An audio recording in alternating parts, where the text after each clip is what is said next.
The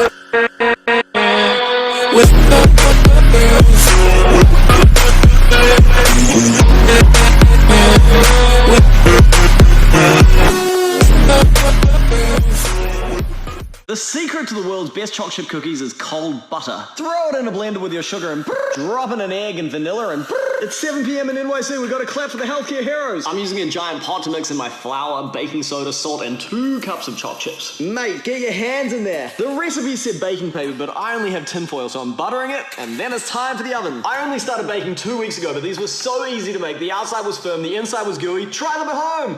I like you. In order to keep Rupert from telling his siblings, I had to do whatever he said for a day. First was rock climbing. Then he said he wanted his own room, and I told him he could have the upstairs, but he said, no, I want the girls' room. The girls' room leads right out to the balcony, so I was not happy about that. So I moved the girls up, and then I put Rupert in his room, and we started to decorate. He wanted the walls to be all black, and then I asked him, what bed do you want? He said, no, I don't want a bed. Guys, this is seriously a disturbed grape. Then he wanted to watch an R-rated horror film. I couldn't even watch it. It was seriously so scary. He was just amused. Then he told me to put him in a bird feeder and then hang him up outside so when birds came, he could just like scream at them and scare them. While Rupert was outside scaring birds, they asked me why he was getting special treatment and I didn't know what to say. Hey guys, we're back. I'm in Raleigh, and it's the day of this dance thing that he asked me to, but he still doesn't have anything to wear, so we had to head over to the mall where we were looking for a turtleneck, and it was actually such a difficult thing to find, but we found one at H&M. Headed over to Lululemon where we got a pair of shorts, then Urban Outfitters where we found these hats, and I felt like a drill sergeant, so I started doing marches. It was like 2 p.m. with still in Eden, so we stopped for lunch. I got tacos because I love tacos. Then I waited for Eden to try on these pants in another mall, and they were like nice-ish, but went over to H&M, found a better pair. Then we went up the escalator and went back and flipped a switch, flip, and we got ready for the dance. Then we headed over to pictures, and I met all his friends, and we went to dinner, and he kind of looked like a priest, can't lie. And then we kept having competitions about who could try all the cherry stems and knots, and I kept winning, and he was getting kind of annoyed about it, can't lie. And I had this bean burger. It was honestly very, very, very good. And he had some saying, what are you doing, bro? Are you okay? Go off. And here's us at the dance. It was really, really, really fun. And I met all of his friends, and they were all so nice, and I can't wait to come back, and I love everybody. Alright, got that next level vegan hitter, minus the egg. Don't use the egg if you want to keep it vegan, or the mayonnaise, but everything else is vegan if you use it properly. And then you eat it, and it's delicious. Pine cone banh mi. So today I found out that black markers aren't actually black. They're actually a bunch of other colors all put together. Yeah, we've been lied to our whole lives. Here's how to teach your dog how to jump into your arms. Start kneeling and use a lure to guide the dog onto your lap. Use your other hand to grab him so he gets used to it. Repeat, but set on something slightly higher, like a step. Jackpot as soon as he offers a full jump into your lap. Next, move to something even higher, like a chair.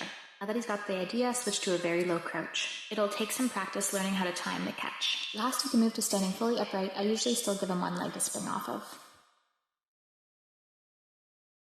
I was scrolling through Daichi's TikToks and I realized I want to learn how to do a voiceover. So then I grabbed my mom's laptop because mine's broken and I searched it up and I found a really easy YouTube video. And then I decided to run upstairs and get snacks and film it at the same time. And then I went upstairs and it was really dark up there, so I decided to turn on the light so I could see. And I went in the cupboard and I found Smarties and I was so excited because I love Smarties. So I grabbed a handful and shoved them all in my mouth. And then I dropped one on the floor, so I decided to kick it under the cupboard. I'm just kidding, I'm a good child, so I actually threw it out in the garbage. And then I decided to catch one in my mouth and I actually got it. I was so shocked. I grabbed more Smarties, went downstairs, turned the lights off, and I put them on my desk and realized I forgot to take my pill, so I took it and it got stuck in my throat. I caught one again, and then I put lotion everywhere by accident. Realized I looked really ugly with the lotion on, so I decided to actually rub it in this time. And then I lost my glasses, so I tore my bed apart trying to find them. And then I found them under my pillow. And then I ate more Smarties. Realized I looked ugly with glasses. Ripped my nose piercing out at the same time. And then I got comfy in my favorite blanket and ate more Smarties. Realized I only had 4 left. Ate them on color coding. And then I ate them all, and they were all gone. And I was sad, and they hit me in the glasses. And then I drank more water because I was dehydrated. And then I watched Brooklyn Nine-Nine and went to bed. Night. Pushing Daisies is a sweet little TV show about a boy named Ned who discovers he has the power to bring dead things back to life with just one touch. He used his power to bring his mother back to life after she suddenly died. His power came with a price. After 1 minute, whoever was in close proximity would then drop dead. This unfortunately happened to be the father of Charlotte Charles, aka Chuck, a young girl who lived across the street and whom Ned was positively in love with. Chuck was then raised by her reclusive aunts, and Ned was sent off to boarding school. Years later, Ned opened his own cafe called the Pie Hole. Hey, Kristen Chenoweth! The only other person who knew Ned's secret was private detective Emerson Codd because he saw Ned bring someone back to life. They decided to work together to solve crimes to bring the murdered people back to life for 1 minute in order to figure out who killed them. On one case, they go to a funeral home and discover Ned's long-lost love and neighbor Chuck had been murdered. He brings her back to life, but he just can't seem to let her go back to being dead. So they work together to solve crimes, all while having to avoid touching each other. It's a great show to binge watch as it has an amazing cast, great dialogue, incredible set design and costumes. I can't help but feel parallels to the world we're all currently living in, given that Ned and Chuck love each other and can't even hold hands or kiss, but... Hey guys, so as you all know, this is Ian, but this is my little sister Kate, and it was just her birthday. She's turning 12, so we decided to take her out. We got some tacos that were bomb as frick, and for her birthday she had a skateboard, so we decided to take her uptown Charlotte and look for one. So we parked in this place that really said no parking because there was no other spots, and then Ian freaking ripped on the sign. This man started yelling at him. It was kind of stressful. Went to the Black Sheep skate shop and looked around. She didn't really find things that she liked, but it was pretty cool. And then they locked me out of the car, the little shits. They wouldn't let me in. I was like, bro, let me in. They were like, no. And then we cashed. Got a little recharge before we went to the gym. Lifted some heavy weights, got swole, and we pumped some iron. I'm not even gonna lie to you. I think we did upper body, and then we played some basketball. I obviously didn't win, but I tried my best. I really did. I mean, come on, look at this effort. Then we drove home with the top down because it was so nice out. We got ready for dinner, and this was Ian's first time at Hibachi. I don't really know how you live your whole life and not go to a hibachi restaurant.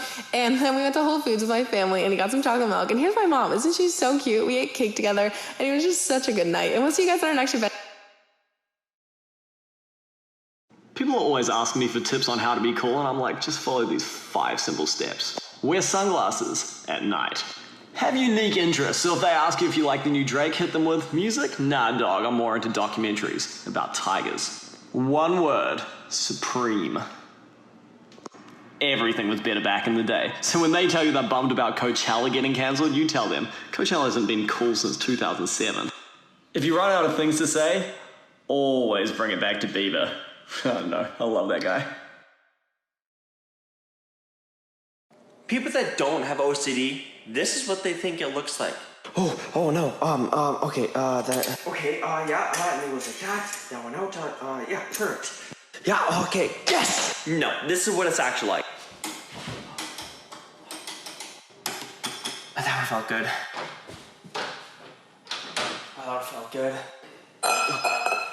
That one felt good. That one felt good. That one felt good. I make a trip to Petco today because I ran out of cat litter. Having 3 cats, they tend to shit a lot. Then I stumbled across this cute little baby. He was sleeping, so I decided to leave him alone. So cute. And I found these sweaters for sale, and I had to get the barely awake one. So I threw it in my car, and I continued along with my journey to get cat litter. I use a reusable kind because, save the environment. On this process, oddly satisfying, and I don't know why. So I was walking around the corner, I heard a sound. It's a cute little doggo, and the lady let me pet it, which was really nice. I found these bones for my dogs, and I was like, probably not because bones are bad. Should always say yes to helping homeless pets. I finally got home and I was super excited to put this cute little sweater on my cats. He was definitely not having it at all. As you can see, she was being a complete little brat, not cooperating very well at all. This was definitely a long process, but I finally got it. Look how adorable she is. And then she starts acting all dramatic, like look at her. You would think she was wasted. I took it off her and then she attacked it. And then I looked over there at Balderson, who was just minding his own business. I put it on him anyway. He ran away and here he is underneath my table. I had to crawl under there and get him myself so I could take it off of him. I gave him a little pet first. There's Schmeeb, pissed the hell off. Hey guys, so this might actually be really hard to believe, but if you add sweet potatoes to brownies, you literally can't taste them and it makes it so much healthier and so good. So roast these babies up till they can peel the skin. Then you're gonna preheat your oven to 350 degrees. Mash these suckers up and we have a nice little mixture here. Then we're gonna plop that in, kind of satisfying, and we're gonna start. So we have our 2 eggs, which I cracked with one hand because I'm, hella talented. Almond milk because we use cow's milk around here. Maple syrup, which makes them sweet, but you can add sugar if you want to. I just prefer maple syrup because it's like more natural. And almond butter, which keeps it creamy and you don't have to use extra oil. Then I'll extract, give it a nice flavor. This kind of looked like yolk, I'm not gonna lie. Then I mixed it up. And almond extract, my secret ingredient. This is a game changer. I can't live without it. Set that aside, we're gonna start dry ingredients. Gluten-free flour because I'm a bitch and can't handle regular flour. Almond flour, which soaks up everything and makes it a really good texture and keeps them soft. Cocoa powder because they're brownies, you can add as much as you want. Baking soda, some salt to balance it out. And we're gonna combine the two. We have a nice little batter here. Kind of chunky, but put it in the oven, 350 degrees till it's ready. And then this is your healthy brownies, guys. Hope you enjoyed. See you later. So my eye started watering, and it does this sometimes when I lay down. And Theo thought I was crying and put his paw on my face and got extremely close to my nose with his nose. Then I started to laugh and accidentally woke him up and he got mad. Well, Juno shit in Brett's truck the other day and then tracked it all over her favorite toy, Clarice, so I decided to wash her off. And you're probably wondering why I didn't just put her in the washer. Well, Clarice has a huge hole in her ass, so she would literally explode. Anyways, here's me cleaning my hands after washing the poop off of her, and now I'm going to trim up her butt and sew her back together.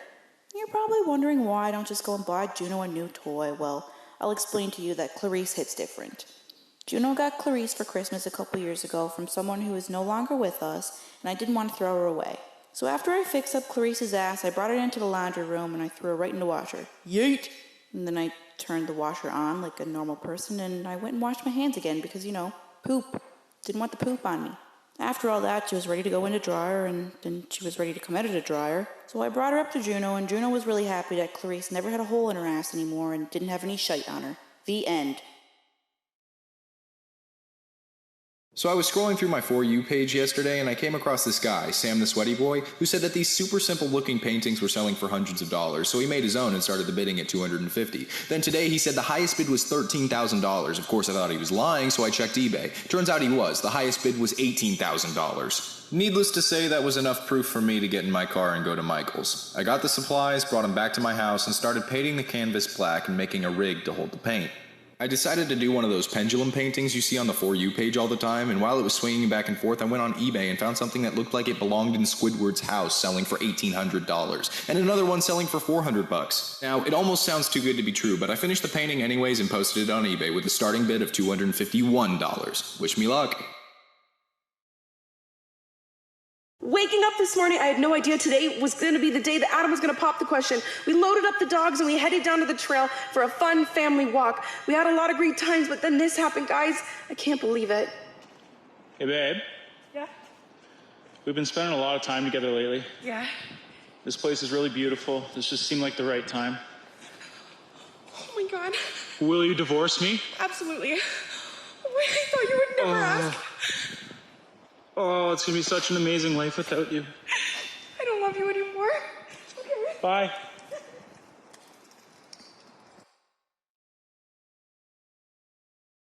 This is my dad's sweater that I stole a few years ago, and I got a stain on it. So I tried to remove the stain, and well, it bleached it. But you know what fixes bleach? Even more bleach. Before bleach, I have to make some sort of design, make a plan. So I scrunched it, and elasticed it, and put it in my bathtub so I don't get bleach everywhere. Then I soaked the sucker with a lot of water. Make sure everything was soaking wet. Don't know if this was necessary, but I did it anyway. Then I did a 1-to-1 bleach and water ratio and just doused the sucker. Just put bleach all over it. Realized a lot of dye was coming out for a blue sweater. Then I realized a lot of dye was coming out for a blue sweater. Waited 5-ish minutes, give or take, I didn't time it. Rinse all of the bleach out, take the elastics out, put some detergent in there, swishy, whatever, call it a day. That's what it looked like wet. And this is what it looked like dry the next day. I would say that the mission is accomplished. Ever wonder what to do when you put a hole in the wall with your skateboard? You take this tape, and then you put it on the wall. There we go. And then you take this fabric paint right here and apply with your finger. It didn't work. My dog is pretty weird. Here he is using his snout to get water all over his food until it's like soup. Then he'll test it with his nose to make sure that it is wet enough, go away for a few hours, and then come back and then eat it all and do it all over again for each mealtime. I don't know why he does it, but it's just how he rolls.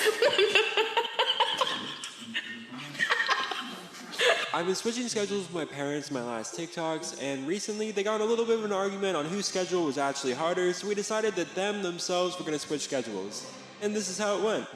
Yeah, got the list, vacuuming, oh, look, big fur ball, got a big fur ball. Okay, I gotta do the dishes now, load the dishwasher. All right, laundry, gonna do the laundry now, putting the colors in. Few whites, who cares? Going for a walk with Reed. Painting the cabinets, and that was Mom's. Wasn't too hard. Made some coffee. Then I pulled out my phone so Reed could get 70,000 followers on TikTok. Mom, it's okay. You don't have to do that. But I want you to get 70,000 followers. All right, back to the video.